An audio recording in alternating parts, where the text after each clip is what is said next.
Je vais vous raconter une histoire qui s'appelle Le pain des autres. Rémi est un petit garçon qui aime parler avec sa grand-mère. Rémi aime bien l'écouter parler du temps où elle était une petite fille. La grand-mère dit à son petit-fils Rémi: Dans mon village, pour la nouvelle année, le 1er janvier, tout le monde offrait toujours un cadeau à tout le monde. Devine un peu ce que cela pouvait être. Rémi cherche. Acheter des cadeaux pour tout un village? Il faut beaucoup d'argent. Les gens étaient donc riches? La grand-mère dit: Mais non, en ce temps-là, nous avions bien peu d'argent et personne dans le village n'achetait de cadeaux. Il n'y avait même pas de magasin comme aujourd'hui. Alors vous les fabriquiez, les cadeaux? Pas vraiment. Alors comment faisiez-vous? C'était très simple, écoute.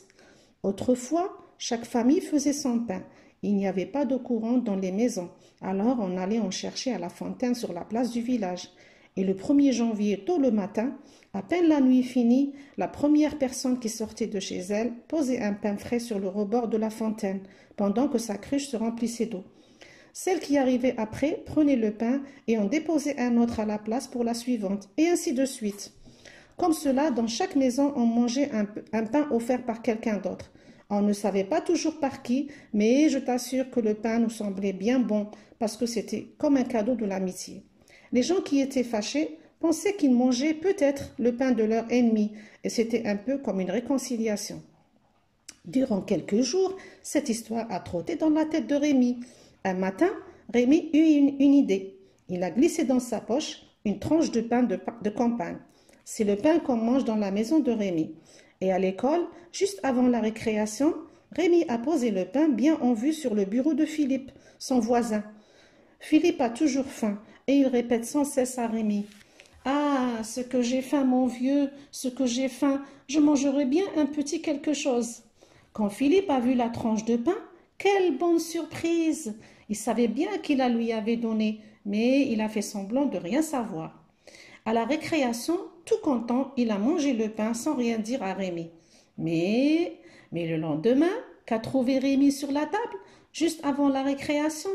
Un morceau de baguette, un gros morceau bien croustillant, un vrai régal. Philippe riait, et ils ont continué comme ça à se faire des cadeaux de pain. En classe, Charlotte et Sylvie sont assises juste derrière Philippe et Rémi. Elles ont bien sûr très vite appris l'histoire du pain et ont voulu participer aux surprises. Le lendemain, Sylvie a apporté un morceau de pain ficelle et Charlotte une tranche de pain de seigle. D'autres enfants ont voulu participer au cadeau de pain. Il y a eu du gros pain, du pain au son, du pain de mie, du pain de ménage, du pain russe, noir et un peu aigre que Vladimir a apporté, et des morceaux de galettes que la maman d'Ahmed a cuits dans son four, et encore bien d'autres pains. Ainsi, presque toute la classe, pendant la récréation, s'est mise à échanger des morceaux de pain. La maîtresse a remarqué les échanges et a demandé: Mais que faites-vous là? Charlotte et Rémi lui ont raconté toute l'histoire du pain des autres. Et juste après la récréation, qu'y avait-il sur le bureau de la maîtresse? Un morceau de pain. Toute la classe regardait la maîtresse. Elle a souri, puis elle a mangé le pain.